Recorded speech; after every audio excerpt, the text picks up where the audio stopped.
ఆ రక్తపు మడుగులోనే యేసయ్య నీ కోసం నా కోసం సిలువను ఎత్తుకొని భారమైన కొయ్య అంట. అది చాలా భయంకరమైన బరువు ఉంటుంది.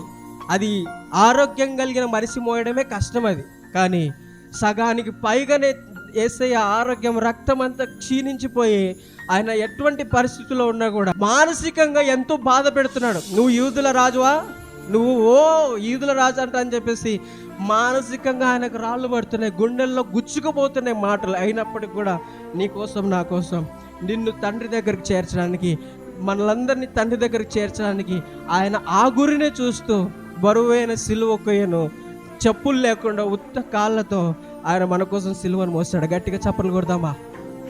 గట్టిగా. మన కోసం ఆయన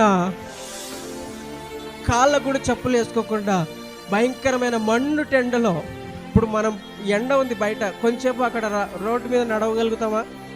భయంకరంగా కాళ్ళు మండిపోతూ ఉంటాయి. కానీ ఆయన బరువైన సిలువను వేసుకొని అక్కడ రాజమార్గంలో ఆయన నడిచిపోలేదు. కానీ ఆ కరుకైన రాళ్ళ మధ్య ఆ గొల్గొత కల్వరి కొండకి వెళ్ళేటప్పుడు ఎలా ఉంటుందంటే ఆ మార్గము ముళ్ళతో నింపబడిందంట. ఆ కఠినమైన ముళ్ళు గుచ్చుకపోతున్నాయి కాళ్ళలో.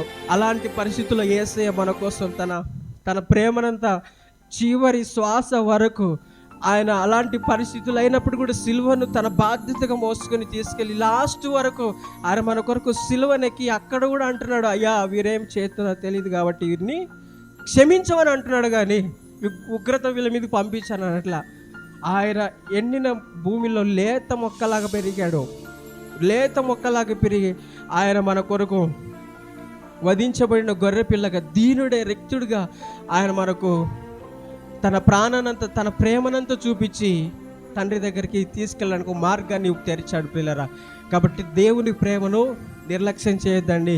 దేవుని యొక్క ప్రేమ నిర్లక్ష్యం. ఆయన మార్గంలో ఎవరైతే నడుస్తారో అపాయం లేకుండా తృప్తుడై బ్రతుకుతారో, నెమ్మది కలిగి బ్రతుకుతారని దేవుడు తెలియజేస్తున్నాడు. కాబట్టి మనకు ఇంత నెమ్మదిని అనుగ్రహించిన దేవాది దేవుని హృదయపూర్వకంగా ఎంతమంది మహింపరుస్తారు? చేతులెత్తి దేవునికి స్తోత్రం చెల్లిద్దామా?